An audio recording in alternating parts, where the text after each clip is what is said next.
말이 필요 없다. 쉿. 스코어존. 스코어존 구독자 여러분 안녕하세요. 오늘도 여러분들을 만나러 온 프린미래야 인사드립니다. 대부분의 영화에 악역이 있다면 스포츠 영화엔 악역 대신 라이벌이 있습니다. 스포츠 영화의 라이벌은 때로는 주인공이 뛰어넘어야 하는 목표, 때로는 같은 감정을 공유하는 동료로 그려지며 주인공 못지않은 존재감을 과시하죠.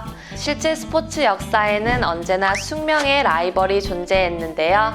오늘은 그 중에서도 영화화된 스포츠계의 라이벌들을 만나보겠습니다. 아참! 그 전에 좋아요, 구독, 알람 설정해주시는 거 잊지 않으셨죠? 영화로 만날 수 있는 역대급 라이벌들. 첫 번째로 만나볼 영화는 보리 대 맥켄로는 테니스계의 라이벌 비에로 보리와 존 맥켄로 이야기입니다. 1980년 윈블던 대회 결승전, 비에른 보리와 존 맥켄로가 만나게 됩니다.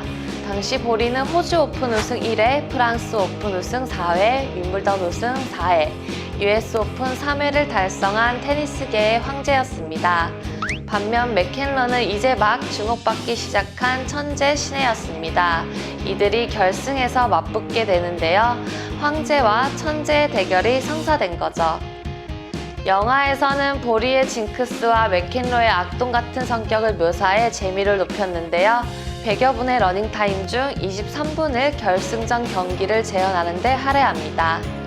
보리 역의 스베리르 구드나손과 맥켄로 역의 샤이아 라보프는 촬영 5개월 전부터 테니스 연습과 체중 조절에 돌입하며 배역을 준비했습니다.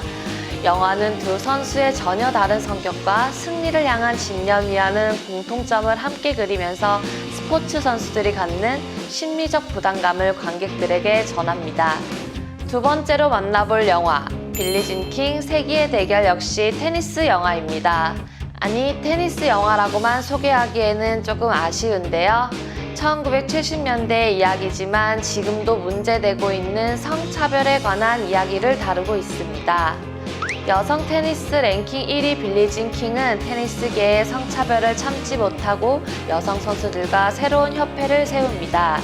지극히 남성 중심인 테니스계는 이에 반발했고 전 윈블던 우승자 바비 릭스는 은퇴를 철회하고 빌리진 킹에게 대결을 신청해서 남성의 우월함을 증명하려고 하는데요. 빌리진이 바비의 대결 신청을 받아들이며 1973년 9월 20일 성의 자존심을 건 두 선수의 경기가 열립니다. 사실 빌리진 킹과 바비 릭스는 서로의 선수 인생을 건 라이벌 관계까지는 아니었는데요. 하지만 영화에서는 남녀 선수가 맞붙는다는 특수성과 당시 사회의 불평등한 분위기를 대변하는 상징성으로 풀어나갔는데요. 사회 전반에 퍼져 있는 남녀 불평등을 테니스계를 통해 속속들이 다루고 있습니다. 거기에 싱크로율 100%를 보여주는 배우들의 호연도 일품인데요. 그래서 경기 결과가 어떻게 되냐고요? 세 번째로 만나볼 영화 러쉬 더 라이벌은 F1 이야기입니다. 포뮬러 1 드라이버 월드 챔피언은 시즌 최종 점수를 합산해 선정합니다.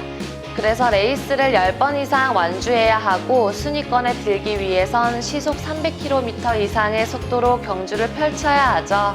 말 그대로 목숨을 걸어야 챔피언이 될 수 있습니다. 이 냉혹한 F1의 역사에서 아주 강력한 라이벌 관계에 있던 두 선수가 있었습니다.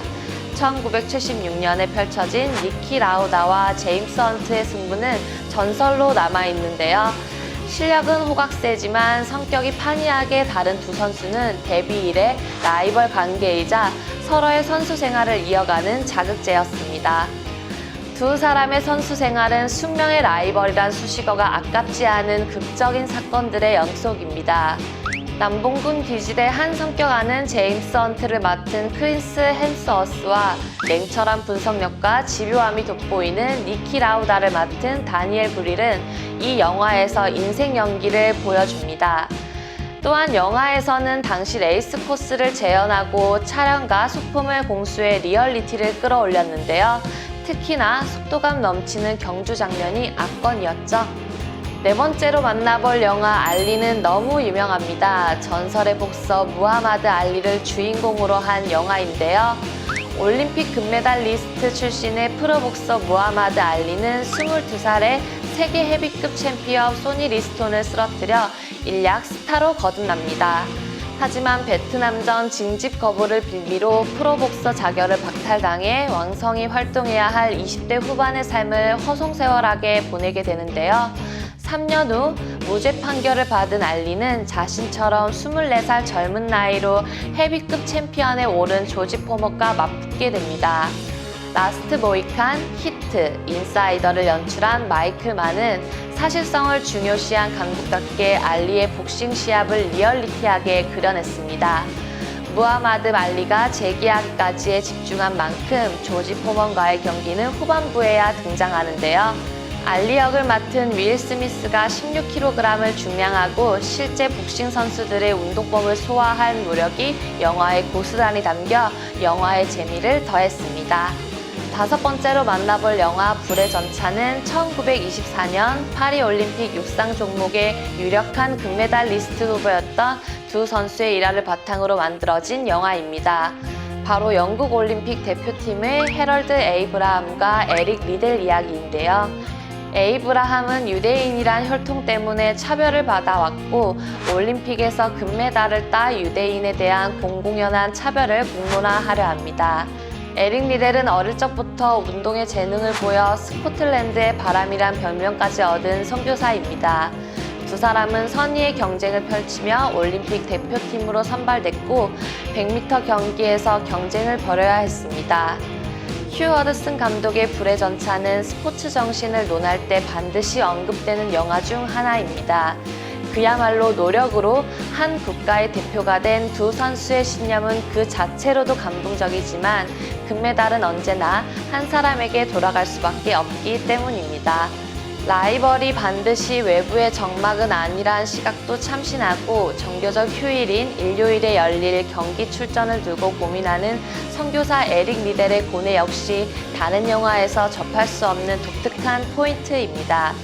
대표팀이 해변가를 달려가는 오프닝과 그 장면 위에 깔리는 테마곡 역시 빼놓을 수 없겠죠. 주목받는 두 선수의 대결은 대중들의 큰 기대감을 불러일으켰는데요. 과연 파리올림픽의 금메달은 누가 가져갔을까요? 이상으로 5편의 영화를 만나봤는데요. 벌써 오늘이 2월의 마지막 방송이네요. 한 달 동안 레아가 열심히 달려왔는데요. 부족하지만 예쁘게 봐주신 모든 분들께 진심으로 감사드립니다. 저는 내일 하루 휴식을 갖고 3월 1일 여러분들을 다시 찾아뵙도록 할게요. 오늘 영상도 끝까지 시청해주셔서 감사하고 딱 하루만 참아주세요. 스코어전에서 진행 중인 이벤트 동료를 모아라! 항해를 테마로 하는 스코어전에서는 보트를 만들 수 있다는 사실 알고 계신가요? 그럼 이 보트에 많은 인원을 태우면 최대 1000만원까지 현금으로 받을 수 있다는 사실도 알고 계셨나요? 지금 바로 스코어전에 접속하셔서 1000만원의 주인공이 되어보세요. 매월 반칙 없는 랭킹 이벤트와 한폴락 인증 이벤트까지 이어지고 있으니 접속 안 할 이유가 없겠죠?